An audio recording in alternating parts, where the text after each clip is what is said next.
사랑합니다. 성도 여러분, 수요일을 허락하신 하나님 앞에 감사하면서 오늘도 냉천골의 아침 말씀 묵상으로 사순절의 의미를 더 깊이 새기십시다. 신앙 고백합니다. 전능하사 천지를 만드신 하나님 아버지를 내가 믿사오며 그 외아들 우리 주 예수 그리스도를 믿사오니 이는 성령으로 잉태하사 동정녀 마리아에게 나시고 본디오 빌라도에게 고난을 받으사 십자가에 못 박혀 죽으시고 장사한 지 사흘 만에 죽은 자 가운데서 다시 살아나시며 하늘에 오르사 전능하신 하나님 우편에 앉아 계시다가 저리로서 산자와 죽은 자를 심판하러 오시리라. 성령을 믿사오며 거룩한 공예와 성도가 서로 교통하는 것과 죄를 사하여 주시는 것과 몸이 다시 사는 것과 영원히 사는 것을 믿사옵나이다. 아멘.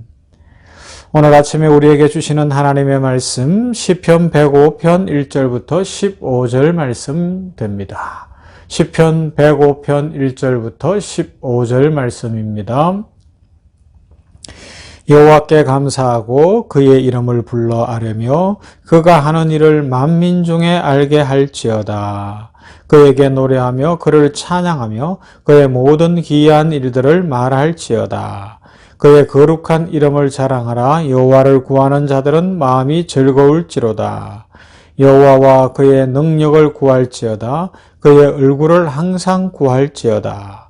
그의 종 아브라함의 후손 곧 택하신 야곱의 자손 너희는 그가 행하신 기적과 그의 이적과 그의 입의 판단을 기억할지어다. 그는 여호와 우리 하나님이시라. 그의 판단이 온 땅에 있도다. 그는 그의 언약 곧 천대에 걸쳐 명령하신 말씀을 영원히 기억하셨으니 이것은 아브라함과 맺은 언약이고 이삭에게 하신 맹세이며 야곱에게 세우신 율례 곧 이스라엘에게 하신 영원한 언약이라. 이르시기를 내가 가나안 땅을 내게 주어 너희에게 할당된 소유가 되게 하리라 하셨도다. 그때에 그들의 사람 수가 적어 그 땅에 나그네가 되었고 이 족속에게서 저 족속에게로 이 나라에서 다른 민족에게로 떠돌아 다녔도다. 그러나 그는 사람이 그들을 억압하는 것을 용납하지 아니하시고 그들로 말미암아 왕들을 꾸짖어 이르시기를 나의 기름 부은 자를 손대지 말며 나의 선지자들을 해하지 말라 하셨도다. 아멘. 하나님의 언약의 신실하심이 잘 나타나 있고요. 이스라엘 백성들을 어떻게 하나님이 지키시고 보호하셨는지 잘 기록해 주고 있습니다. 우리가 인생을 살면서 하나님 앞에서 크고 강렬하다고 할 수 있는 그 은혜의 체험이 있어야 돼요. 어떤 이는 그것이 예수님을 처음 만나던 날에 이루어질 수도 있습니다. 예수님을 처음 만나던 날에 막 뒤집어졌어요. 인생이 뒤집어지는 거예요. 그러면 그것이 힘이 되고요. 인생 살면서 순간순간 그것이 생각나는 거예요. 고난이 오면 그때 예수님이 날 사랑하신다고 말씀하셨다. 그게 믿어지니까 고난을 이기게 되고요. 시험이 다가오면 그때 내가 예수님을 사랑한다고 고백했다. 그러니 이 시험을 이기리라. 그래서 욕심을 물리치고 탐욕을 물리치고 성령의 사랑으로 거듭나게 되는 거죠. 이 삶을 누가 살았어요? 바로 예수님을 핍박하고 교회를 핍박하는 데 앞장섰던 사울이라는 한 사람이 그 인생을 살아내지 않았습니까? 그는 이 교회를 핍박하는 데 가장 앞장섰던 유대인 중에 유대인이었어요. 율법학자였어요. 사내들인 공회 의원이었어요. 로마 시민권도 있었어요. 그런데 그가 다메섹으로 가는 길에 이 도상에서 친히 찾아오신 예수님을 만나잖아요. 뒤집어졌어요. 그래서 오죽했으면 그 은혜가 너무나 크기 때문에 그가 사도행전에 그 체험을 3번이나 기록해요.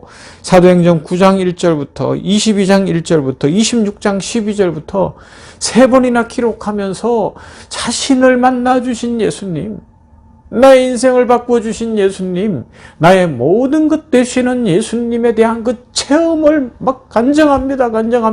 그런데 그 내용들을 9장에서 읽을 때하고 22장에서 읽을 때하고 26장에서 읽을 때가 달라요. 뭐가 다른가 하면 근본 내용은 같은데 그 감격이 다른 것을 볼 수가 있어요. 이처럼 주님을 만난 체험은 생생한 살아있는 체험이기 때문에 우리들로 하여금 신앙이 더 깊어지게 합니다. 신앙의 차원을 높아지게 합니다.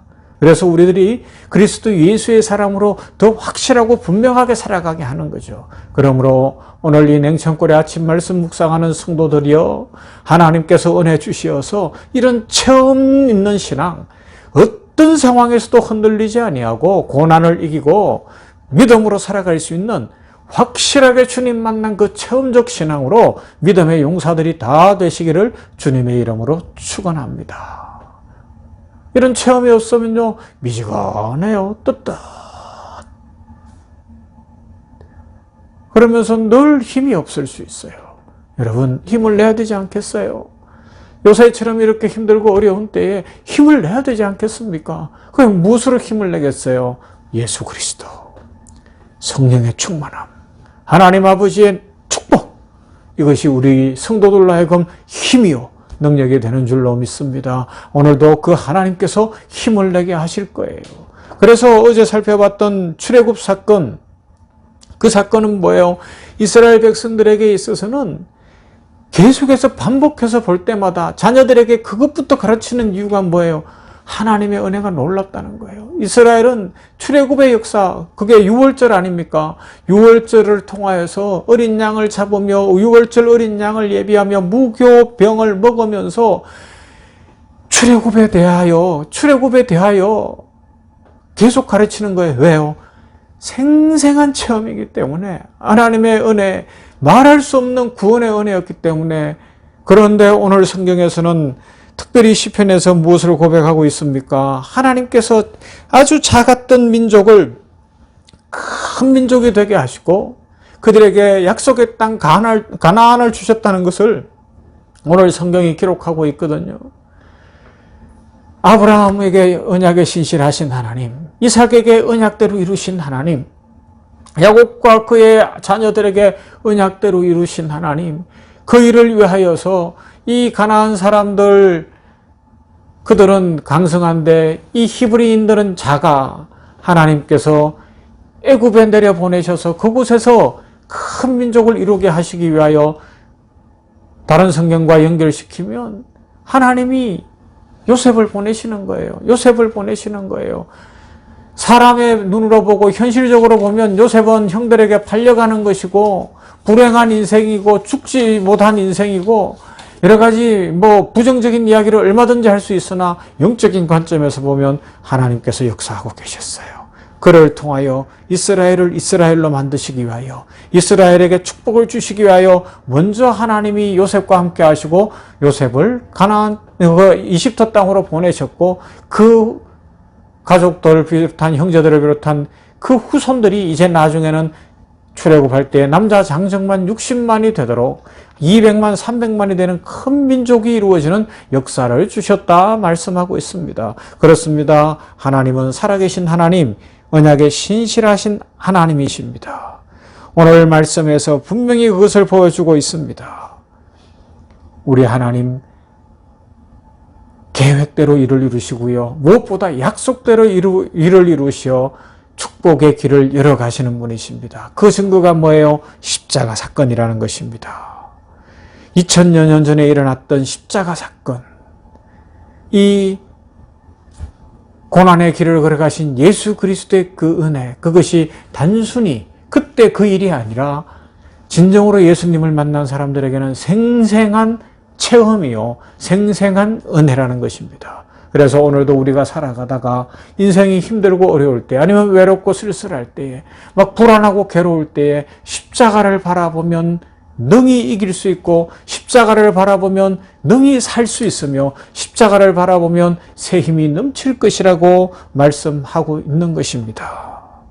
여러분, 이 사순절의 여정에 우리 다시금 이스라엘 백성들의 출애굽의 여정도 생각해보고, 하나님께서 언약에 얼마나 신실하셨는지 요셉의 인생 스토리도 생각하면서, 무엇보다도 우리 주 예수 그리스도께서 말씀대로 이 땅에 성육신하시고 십자가의 길을 걸어가신 그 놀라운 구속의 은혜를 깊이 묵상하십시다. 그래서 그것이 우리에게 큰 체험이 되고 큰 능력이 되어서 오늘 우리가 안고 있는 어려움과 고난의 문제를 이기고 불안과 두려움의 문제도 이기고 인생의 길이 시온의 대로로 쫙 열리면서 하나님의 축복과 은혜를 풍성히 누리게 되기를 우리 주님의 이름으로 축원합니다. 하나님 감사합니다. 저에게 영원한 생명을 주셨으니 감사합니다. 이것이 십자가의 은혜가 우리에게는 화수분과 같습니다. 보물이 끊이지 않고 나오는 그런 장독과 같은데 아버지 하나님이여 이 사실을 깊이 기억하고 우리들에게도 영적인 화수분 하나님이 주시는 축복이 끊이지 않고 쏟아져 나오는 십자가의 비밀이 있다는 것을 기억하고 이 믿음으로 이 체험으로 오늘도 기쁘게 살고 즐겁게 살고 행복하게 살아가는 모두가 되게 하여 주시옵소서. 그래서 이것을 붙들게 하시고 이것 아닌 세상의 것들 붙잡으려고 발버둥 치지 않게 하여 주시기를 원합니다. 이 사순절의 여정에 십자가의 비밀과 십자가의 신비와 십자가의 능력을 깊이 맛보는 모든 성도들이 다 되도록 오늘도 은혜 입혀 주시옵소서. 세계에 평화를 주시기를 원합니다. 코로나19로 아파하는 인류에게 긍휼을 베푸시사 이제 이 오미크론 변종을 끝으로 아버지여 이 질병이 종식되게 하여 주시고 아버지여 비행기도 뜨고 무역도 잘 재개되고 전 세계인들의 삶이 회복되어져서 일상이 회복되는 은혜 축복으로 함께하여 주시옵시고 아버지여 벌써 우리나라에서도 이 코로나19로 인해서 10,000명 이상 죽었다고 하는데 아버지여 장례식도 제대로 하지 못하고 슬픔 중에 있는 그 유가족들도 위로하시고 하나님 이 코로나19 속히 종식되게 하여 주시고 아버지여 질병 앞에서 참 무능한 우리 인류를 보면서 하나님 앞에 더 겸손해지는 인류가 되게 하시고 십자가를 바라보며 십자가에 달리신 우리 주 예수 그리스도를 구주로 믿는 놀라운 역사가 범세계적으로 일어나게 하시고 선교가 확장되게 하여 주시어서 오늘도 이슬람권, 남아불교권, 힌두교권, 저 공산주의권, 저 예루살렘까지도 복음이 전해지며 선교사님들에게 긍휼을 베푸시고 안정과 평강을 더하시며 주의 기름 부으심으로 충만케 하여 주시옵소서. 예수님 이름으로 기도하옵나이다. 아멘. 주님 가르쳐 주신 기도 드립니다. 하늘에 계신 우리 아버지여 이름이 거룩히 여김을 받으시오며 나라가 임하시오며 뜻이 하늘에서 이룬 것 같이 땅에서도 이루어지이다. 오늘날 우리에게 일용할 양식을 주옵시고 우리가 우리에게 죄 지은 자를 사하여 준 것 같이 우리 죄를 사하여 주옵시고 우리를 시험에 들게 하지 마옵시고 다만 악에서 구하옵소서. 나라와 권세와 영광이 아버지께 영원히 있사옵나이다. 아멘. 오늘은 찬송 568장 하나님은 나의 목자십니다. 고백하십시다.